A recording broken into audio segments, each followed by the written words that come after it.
दोस्तों, मेरा नाम अजय मोहन है और आज हम जिस विषय पे बात करना चाह रहे हैं वो है भारत ने जो अमेरिका से साल के शुरुआती महीनों में जो अपनी तेल की आपूर्ति लगभग दुगनी से ज़्यादा कर दी है, वो क्यों की है और हमने ऐसा मिडिल ईस्ट कंट्रीज़ जो और रशिया से ऐसा क्यों नहीं किया। रिपोर्ट्स बता रही हैं कि भारत ने लगभग अमेरिका से 120% तक तेल का जो आयात है वो बढ़ा दिया है और जबकि दूसरी तरफ हमने इराक इराक से, रशिया से और सऊदी अरब से 70% तक जो तेल है वो आयात करना कम कर दिया है। लेकिन फिर भी जो रशिया है वो भारत का सबसे बड़ा तेल का आपूर्तिकर्ता बना हुआ है। उसके बाद फिर जो नंबर आता है रशिया के बाद कैटेगरी में, वो भी सऊदी अरब और इराक का आता है। ओके, अब बात है कि भारत ने ऐसा ऐसा क्यों किया। ऐसा इसीलिए ही किया है क्योंकि भारत जो है अमेरिका के जो 26% जो टैक्स लगाने की ट्रम्प बात कर रहे हैं उससे बचा जा सके। और एक तरफ तो ये ऐसा ही कहा जाएगा कि भारत ने अमेरिका को खुश करने वाली ही ये ऐसा जो निर्णय लिया, अमेरिका को खुश करने की बात ही कही जा रही है। दूसरी तरफ ये दूसरी इसके पर्सपेक्टिव से देखा जाए तो भारत जो है वो एक देश पर निर्भर नहीं होना चाहता। वो चाहता है कि सब देशों के साथ एक अच्छी दोस्ती की जाए और बैलेंस बना के रखा जाए कि कहीं से भी किसी प्रकार की जो तेल की आपूर्ति है वो बंधित ना हो सके।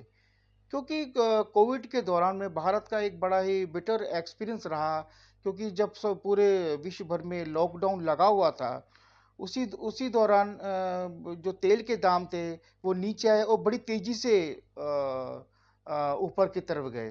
तो भारत ने इस चीज़ को बड़ा ही महसूस किया, रियलाइज़ किया कि इसमें बहुत ज़्यादा रिस्क है कि हम एक ही सप्लाई चेन को जारी रखे हुए हैं। हमें सबके साथ एक ऐसा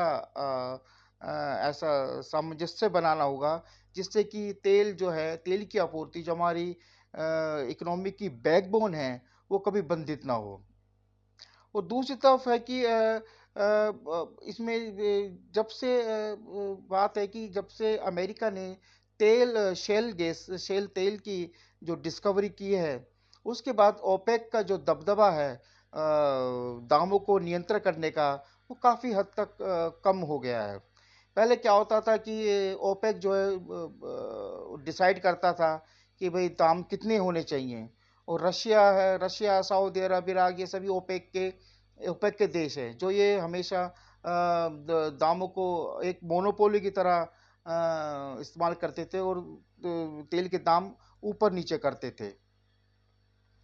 अब भारत जो है ये चाहता है कि जो तेल की आपूर्ति है वो कभी बंधित ना हो, वो सप्लाई चेन बनी रहे। और इसका जो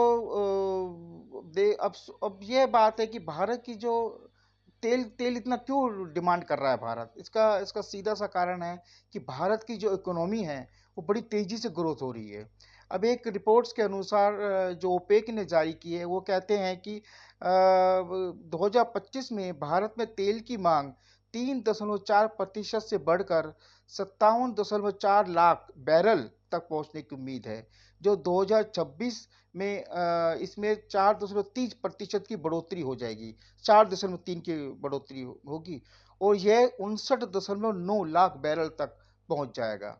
और दूसरी तरफ यही जो उन्होंने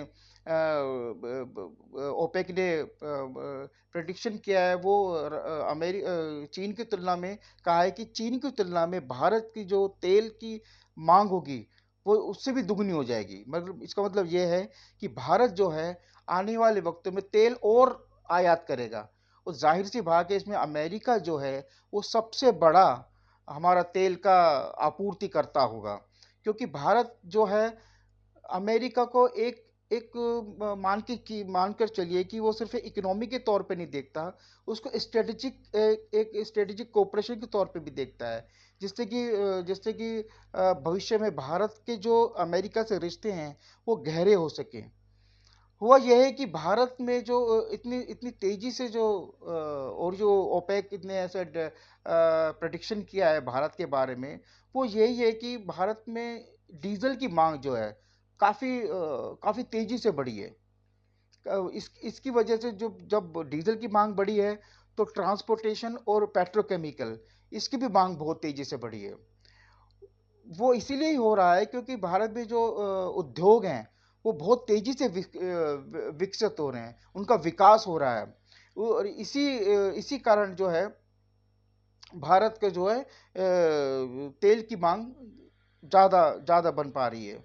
अब जब ट्रांसपोर्टेशन हमारा जब इतनी मांग बढ़ रही है, तो उसके लिए हमें चाहिए कि सड़क भी अच्छी हो, तो उसमें बिटुमेन की मांग बहुत ज़्यादा बढ़ रही है। बिटुमेन दोस्तों एक ऐसा काला चिपचिपा सा पदार्थ होता है जो सड़क बनाने में यूज़ होता है। और जब हम सड़क बनाते हैं तो उसके ऊपर पे एक काले रंग का एक लेप लगा लगा दिया जाता है जिसे बिटुमेन बोलते हैं, जिससे कि सड़क जो है वो काफ़ी मजबूत और काफ़ी टिकाऊ बनती है। और अब अमेरिका ने हम अमेरिका से हमने जो तेल आपूर्ति जो कर रहे हैं, उसके एक और पर्सपेक्टिव देखा जाए तो भारत जो है अमेरिका से काफ़ी जो है वो जो मांग कर रहा है वो है कि भारत उसके और कि भारत के अमेरिका से और डीप रिलेशंस बन पाए। और तो एक एक और इसका जो एक अलग से पर्सपेक्टिव है वो ये है कि जब यूक्रेन वार हो रही थी हो रही है मतलब रशिया की यूक्रेन के साथ, तो रशिया ने भी सस्ता तेल भारत को दिया। तो भारत को तो जो है वो दो तरफा एक तरीके से मान सकते हैं कि फायदा हुआ है। एक तरफ हमने रशिया का सस्ता तेल लिया है अपनी इकोनॉमी के लिए, दूसरी तरफ हम एक टैक्स से बचने के लिए अमेरिका से और भी ज़्यादा तेल ले रहे हैं। तो इसलिए इसका मतलब ये है कि जो भारत की जो रीढ़ की हड्डी है, जो बैकबोन है, वो इकोनॉमी है। इकोनॉमी जब हमारी बढ़ रही है तो हमारा जो है एक स्ट्रेटेजिक लेवरेज काफ़ी बढ़ता जा रहा है। काफ़ी हमारी जो सोच है वो काफ़ी बड़ी हो गई है, जिससे कि हम दोनों तरफ एक गेम प्ले कर रहे हैं। एक तरफ रशिया से भी कर रहे हैं, दूसरी तरफ अमेरिका से भी कर रहे हैं। और मैं तो कहूँगा कि अमेरिका से जो तेल हमने लिया है उसको सिर्फ एक ही पर्सपेक्टिव से ना देखा जाए, वो है इकोनॉमी। इसको दूसरे पर्सपेक्टिव से देखा जाए जिसको हम कह सकते हैं डिफेंस कोऑपरेशन, गहरी गहरे डिफेंस कोऑपरेशन। और आने वाले वक्तों में जब हम अमेरिका से मुझे लगता है कि हम और भी तेल का डिमांड करेंगे और वो देंगे, तो उससे क्या होगा कि हमारी जो रिलेशनशिप है अमेरिका के साथ और भी गहरे होते चले जाएंगे और काफ़ी मजबूत बनेंगे। Thank you very much.